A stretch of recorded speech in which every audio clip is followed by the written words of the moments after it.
بسم اللہ الرحمن الرحیم۔ السلام علیکم، آپ دیکھ رہے ہیں میرا یوٹیوب چینل۔ اب تک آپ نے میرے چینل کو سبسکرائب نہیں کیا تو پلیز سبسکرائب کر دیں، بیل آئیکن کو پریس کر دیں تاکہ میری آنے والی ہر نئی ویڈیو آپ کو سب سے پہلے موصول ہو سکے۔ آج کی اس ویڈیو میں ہم بات کریں گے حج کی فرضیت اور فضیلت۔ حضرت ابو ہریرہ رضی اللہ عنہ سے روایت ہے کہ نبی کریم صلی اللہ علیہ وسلم نے ایک دن خطبہ دیا اور اس میں فرمایا، اے لوگوں، تم پر حج فرض کر دیا گیا ہے، لہٰذا اس کو ادا کرنے کی فکر کرو۔ ایک شخص نے عرض کی، یا رسول اللہ، کیا ہر سال حج کرنا فرض کیا گیا ہے؟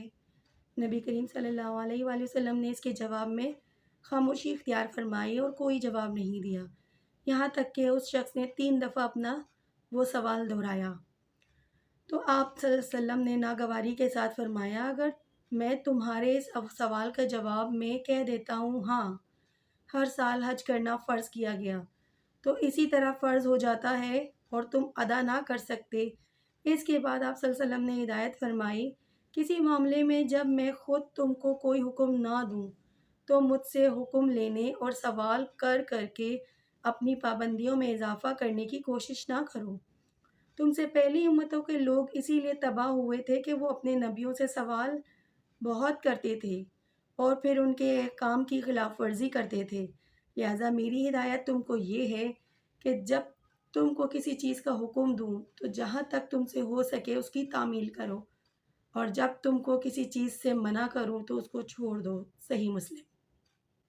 حضرت علی رضی اللہ عنہ سے مروی ہے،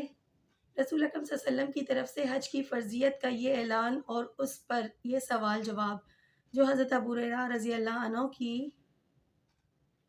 مندرجہ بالا حدیث میں ذکر کیا گیا ہے، سورہ آل عمران کی اس آیت کے نازل ہونے پر پیش آیا تھا۔ ترجمہ: اللہ کے واسطے بیت اللہ کا حج کرنا فرض ہے اور ان لوگوں پر جو اس کی استطاعت رکھتے ہوں۔ حضرت ابو ہریرہ رضی اللہ عنہ کی اس حدیث میں ان صحابی کا نام مذکور نہیں ہے جنہوں نے حضور اکرم صلی اللہ علیہ وسلم سے سوال کیا تھا، کیا ہر سال حج کرنا فرض کیا گیا ہے؟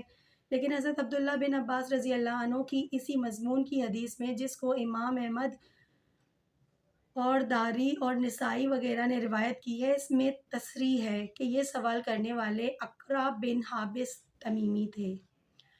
یہ ان لوگوں میں سے ہیں جنہوں نے فتح مکہ کے بعد اسلام قبول کیا۔ ان کو تعلیم و تربیت حاصل کرنے کا ابھی پورا موقع نہیں ملا تھا، اس لیے ان سے یہ لغزش ہوئی کہ ایسا سوال کر بیٹھے، اور نبی کریم صلی اللہ علیہ وسلم نے کوئی جواب نہ دیا تو پھر دوبارہ اور 12 سوال کیا۔ رسول اکرم صلی اللہ علیہ وسلم نے فرمایا، اگر میں ہاں کہہ دیتا تو ہر سال حج کرنا واجب ہو جاتا۔ اس کا منشا اور مطلب یہ ہے کہ سوال کرنے والے کو سوچنا چاہیے تھا کہ میں نے حج کے فرض ہونے کا جو حکم سنایا، اس کا تقاضا اور مطالبہ عمر بھر میں بس ایک حج کا ہے۔ اس کے بعد ایسا سوال کرنے کا نتیجہ یہ بھی ہو سکتا ہے کہ میں ہاں کہہ دیتا ہوں، اور ظاہر ہے کہ آپ ہاں جب ہی کہتے جب اللہ کا حکم ہوتا، تو ہر سال حج کرنا فرض ہو جاتا اور امت مشکل میں پڑ جاتی۔ حدیث کے آخر میں رسول اکرم صلی اللہ علیہ وسلم نے ایک بڑی اہم اور اصولی بات فرمائی۔ آپ صلی اللہ علیہ وسلم نے ارشاد فرمایا، جب میں تم کو کسی چیز کا حکم دوں تو جہاں تک تم سے ہو سکے اس کی تعمیل کرو، اور جس چیز سے منع کروں اس کو ترک کر دو۔ حضرت علی المرتضیٰ رضی اللہ عنہ سے روایت ہے کہ رسول اکرم صلی اللہ علیہ وسلم نے فرمایا، جس کے پاس سفر حج کا ضروری سامان ہو اور اس کو سواری میسر ہو جو بیت اللہ تک اس کو پہنچا سکے، اور پھر وہ حج نہ کرے، تو کوئی فرق نہیں کہ وہ یہودی ہو کر مرے یا نصرانی ہو کر، اور یہ اس کے لیے کہ اللہ تعالیٰ کا ارشاد ہے، اللہ کے لیے بیت اللہ کا حج فرض ہے ان لوگوں پر جو اس تک جانے کی استطاعت رکھتے ہوں۔ جامع ترمذی۔ قرآن مجید میں ارشاد فرمایا گیا ہے، جس سے معلوم ہوتا ہے ترک صلاۃ مشرکوں والا عمل ہے۔ سورہ روم۔ حج فرض ہونے کے باوجود حج نہ کرنے والوں کو مشرکین کے بجائے یہود و نصارہ سے تشبیہ دینے کا راز یہ ہے کہ حج نہ کرنا یہود و نصارہ کی خصوصیت تھی، کیونکہ مشرکین عرب حج کیا کرتے تھے لیکن وہ نماز نہیں پڑھتے تھے، اس لیے ترک نماز کو مشرکوں والا عمل بتلایا گیا ہے۔ اس حدیث میں استطاعت کے باوجود حج نہ کرنے والوں کے لیے جو سخت وعید ہے، اس کے لیے سورہ آل عمران کی اس آیت کا حوالہ دیا گیا ہے اور اس کی سند پیش کی گئی ہے جس میں حج کی فرضیت کا بیان ہے، یعنی للہ علی الناس حج البیت من استطاع الیہ سبیلا، لیکن معلوم ہوتا ہے کہ راوی نے صرف حوالے کے طور پر آیت کی ابتدائی حصہ پڑھنے پر اکتفا کیا۔ یہ وعید آیت کے جس حصے سے نکلتی ہے وہ اس کے آگے والا حصہ یہ ہے، یعنی وَمَن كَفَرَ فَإِنَّ اللَّهَ غَنِيٌّ عَنِ الْعَالَمِينَ، جس کا مطلب یہ ہے کہ اس کے حکم کے بعد جو کوئی کافرانہ رویہ اختیار کرے، یعنی باوجود استطاعت کے حج نہ کرے، تو اللہ کو کوئی پرواہ نہیں، وہ ساری دنیا اور ساری کائنات سے بے نیاز ہے۔ اس میں استطاعت کے باوجود حج نہ کرنے والوں کے رویے کو من کفر کے لفظ سے تعبیر کیا گیا ہے، اور ان اللہ غنی عن العالمین کی وحید سنائی گئی ہے۔ اس کا مطلب یہی ہوا کہ ایسے ناشکرے اور نافرمان جو کچھ بھی کریں اور جس حال میں مریں، اللہ کو ان کی کوئی پرواہ نہیں۔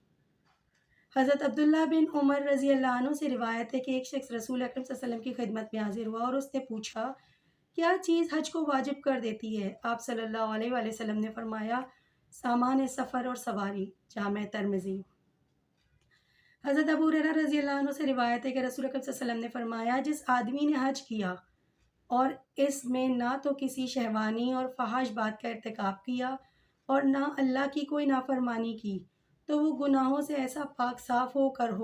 واپس ہوگا جیسا اس دن تھا جس دن اس کی ماں نے اس کو جنا تھا۔ صحیح بخاری اور صحیح مسلم۔ حضرت ابو ہریرہ رضی اللہ عنہ سے روایت ہے کہ رسول اکرم صلی اللہ علیہ وسلم نے فرمایا، ایک عمرے سے دوسرے عمرے تک کفارہ ہو جاتا ہے اس کے درمیان کے گناہوں کا، اور حج مبرور پاک اور مخلصانہ حج کا بدلہ تو بس جنت ہے۔ صحیح بخاری اور صحیح مسلم۔ حضرت عبداللہ بن مسعود رضی اللہ عنہ سے روایت ہے کہ رسول اکرم صلی اللہ علیہ وسلم نے فرمایا، پے در پے کیا کرو حج اور عمرہ،